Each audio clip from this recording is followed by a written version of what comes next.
ഒരു റൂമിൽ ഖുർആൻ ഓതുമ്പോൾ മറ്റേ റൂമിൽ രാമായണം പാരായണം ചെയ്യുന്ന കുട്ടികൾ. ഈ തെന്നാടൻ സുബൈദ എന്ന് പറഞ്ഞത് അസീസാജി എന്ന് പറഞ്ഞ ഒരു മദ്രസ മൂല്യമായിട്ടുള്ള അവരുടെ ഭാര്യയാണ്. ഇവരുടെ ഒരു വീട്ടിലൊക്കെ സഹായിയായിട്ട് ചക്കി എന്ന് പറയുന്ന ഒരു ഹിന്ദു സഹോദരി ഉണ്ടായിരുന്നു. ചക്കി പെട്ടെന്ന് മരിച്ചുപോയപ്പോൾ 3 കുട്ടികളാണ്. അവരുടെ സംസ്കാര ചടങ്ങൊക്കെ കഴിഞ്ഞ് ആദ്യമായിട്ട് ഈ കുട്ടികളടുത്തേക്ക് തെന്നാടൻ സുബൈദ കടന്നു വരികയാണ് വീട്ടിലേക്ക്. എന്നിട്ട് 3 കുട്ടികളെയും സ്വന്തം മക്കളെ പോലെ വാരിപ്പുണർന്നിട്ട് അവരുടെ വീട്ടിലേക്ക് കൊണ്ടുപോവാണ്. ഉസ്താദ് പറഞ്ഞു, സുബൈദ നമുക്ക് ഇനി മുതൽ 6 മക്കളാണ് എന്ന് പറഞ്ഞിട്ട് ചക്കിയുടെ 3 മക്കളും ഇവരുടെ 3 മക്കളും പഠിപ്പിച്ചു, വളർത്തി, വലുതാക്കി. എത്രത്തോളം എന്ന് പറഞ്ഞാൽ ഒരു റൂമിൽ ഖുർആൻ ഓതുമ്പോൾ മറ്റേ റൂമിൽ രാമായണം പാരായണം ചെയ്യുന്ന കുട്ടികൾ. അങ്ങനെ ലോകത്ത് എവിടെയെങ്കിലും കാണാം. അതാ ഞാൻ പറഞ്ഞു, മലപ്പുറത്തിന്റെ മനസ്സറിയാത്തത് കൊണ്ടാണ് ഇത്. എന്നിട്ട് അവരെ വളർത്തി വലുതാക്കിയെന്ന് മാത്രമല്ല, ഈ 2 മക്കളെയും കെട്ടിച്ചയച്ചു, 2 പെൺമക്കളെ. ശ്രീധരനെ കെട്ടിച്ചയച്ചു. ശ്രീധരന് ജോലിക്കായിട്ട് ഒമാനിലേക്ക് വിസ കൊടുത്തു. അവൻ ജോലി ചെയ്യുമ്പോഴാണ് തെന്നാടൻ സുബൈദ മരിക്കുന്നത്. മരിച്ചതിന് ശേഷം ശ്രീധരൻ വന്നിട്ട് അവന് ഈ മരണാനന്തര ചടങ്ങിലൊക്കെ പങ്കെടുത്തിട്ട് അവൻ പിന്നെ എല്ലാ വെള്ളിയാഴ്ചയും തെന്നാടൻ സുബൈദയുടെ ഖബറിങ്ങ പോയിട്ട് പ്രാർത്ഥിക്കും, ദുആ ചെയ്യും. ദുആ ചെയ്തിട്ട് പറയും, എൻ്റെ ഉമ്മാക്ക് പടച്ചവനെ നീ പുറത്തു കൊടുക്കണേ, സ്വർഗത്തിൽ ഞങ്ങൾ ഒരുമിച്ച് കൂട്ടണേ. ഈ സുബൈദയുടെ 3 മക്കൾ പള്ളിയിൽ നിന്ന് നിസ്കരിച്ച് വന്ന് അവര് പ്രാർത്ഥിക്കുന്നതിൽ ആമീൻ ചൊല്ലിയിട്ട് അവനവിടുന്ന് മടങ്ങിപ്പോവുള്ളൂ.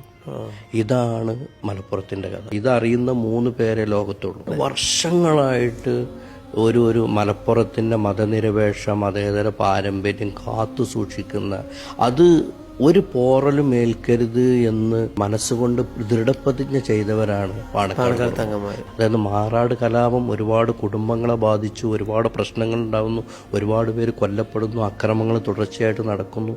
അങ്ങനെയൊക്കെ നടക്കുന്ന ഒരു സമയത്ത് തങ്ങൾക്ക് പാണക്കാട് ഇവിടെ ഇരുന്നിട്ട് സമാധാനമില്ല.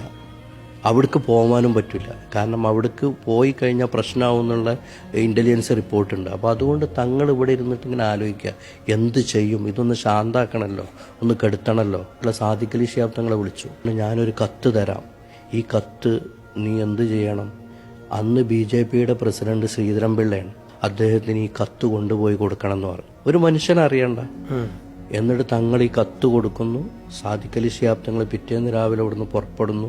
ശിഹാബ് തങ്ങളായിട്ട് ശ്രീധരൻപിള്ളക്ക് നേരത്തെ ബന്ധമുണ്ട്, ഒരുപാട് അവർ നല്ല സുഹൃത്തുക്കളാണ്. മുസ്ലിം വിഭാഗത്തിൻ്റെതായിട്ട് നടത്താൻ തീരുമാനിച്ചിട്ടുള്ള എല്ലാ പ്രകടനങ്ങളും സംഘർഷങ്ങളും നിർത്താൻ വേണ്ടി തങ്ങൾ ഒരുക്കാണെന്ന് തങ്ങൾ അവർക്ക് വാക്ക് കൊടുക്കുകയാണ്.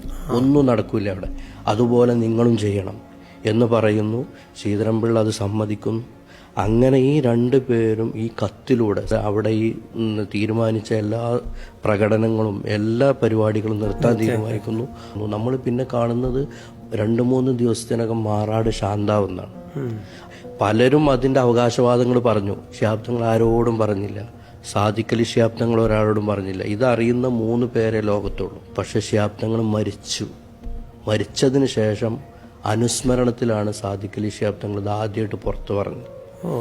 ശിഹാബ് തങ്ങൾ പ്രത്യേകം പറഞ്ഞു, ഞാൻ ജീവിച്ചിരിക്കുമ്പോൾ ഒരു മനുഷ്യനോട് പറയരുത്. അതാണ് കൊടപ്പനക്കൽ തറവാടെന്ന് പറഞ്ഞു. അപ്പൊ ഞാൻ പറഞ്ഞു വരുന്നത്, കൂടുതൽ അറിയാൻ ഈ പുസ്തകം വായിക്കാന്നുള്ളത്. അതെ. അപ്പൊ ഈ മിനി പമ്പയിൽ ഇവരെ ഈ അയ്യപ്പ ഭക്തരായ ഹിന്ദു സുഹൃത്തുക്കളെ, സഹോദരങ്ങളെ സഹായിക്കുന്നത് യഥാർത്ഥത്തിൽ 2 മുസ്ലിം സഹോദരങ്ങൾ. അക്ബർ എന്നാണ് ഒരാളുടെ പേര് റാഫി എന്നാണ്. ഇപ്പുറം മിനി പമ്പ എന്ന് പറഞ്ഞാൽ ഇപ്പൊ നമ്മള് ഈ നമ്മുടെ ഒരു മലബാർ തന്നെ ശബരിമല ഇടത്താവളാണ്. ഇവർ വരാൻ കാര്യം എന്ന് പറഞ്ഞാൽ ഇതൊരു ചരിത്ര പാരമ്പര്യമാണ്. അതായത് ഈ പിന്നെ അക്ബറിന്റെയും റഫിയുടെയും ഉപ്പയുടെ ജ്യേഷ്ഠ സഹോദരൻ മുഹമ്മദ് എന്ന് പേരുള്ള വർഷങ്ങൾക്ക് മുമ്പ്, അന്ന് ശബരിമല ഇടത്താവളൊന്നും ആയിട്ടില്ല.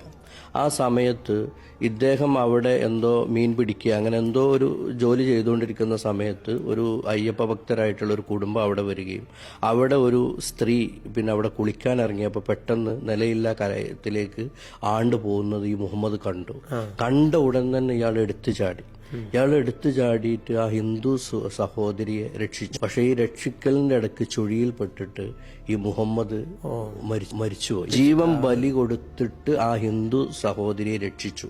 ഈ സംഭവം ഈ മുഹമ്മദ് മരിച്ചുപോയി. മുഹമ്മദിന്റെ ഒരു സഹോദരൻ ഉണ്ടായിരുന്നു, കുഞ്ഞ് കബറടക്കം കഴിഞ്ഞപ്പോൾ ഒരു പ്രതിജ്ഞ എടുത്തു, ഇനി എൻ്റെ ജീവിതം അവസാനിക്കുന്നത് വരെ ഒരു അയ്യപ്പ ഭക്തനെയും മിനി പമ്പയിൽ ഞാൻ ഒരിക്കലും മരിക്കാൻ വിടില്ല എന്ന് പ്രതിജ്ഞ ചെയ്തു. സ്വന്തമായിട്ടൊരു ഫൈബർ വെള്ളം വാങ്ങി ഈ മണ്ഡലകാലം തുടങ്ങി അവസാനിക്കുന്നത് വരെ 10-45 ദിവസം ഇയാൾ ജോലിയൊക്കെ ഒഴിവാക്കിയിട്ട് അവിടെ ഇവർക്ക് വേണ്ടി കാവലിരിക്കും. എന്റെ മക്കളാണ് ഈ അബൂബക്കറും റാഫിയും. അവരിപ്പോഴും അത് ചെയ്തുകൊണ്ടിരിക്കുക.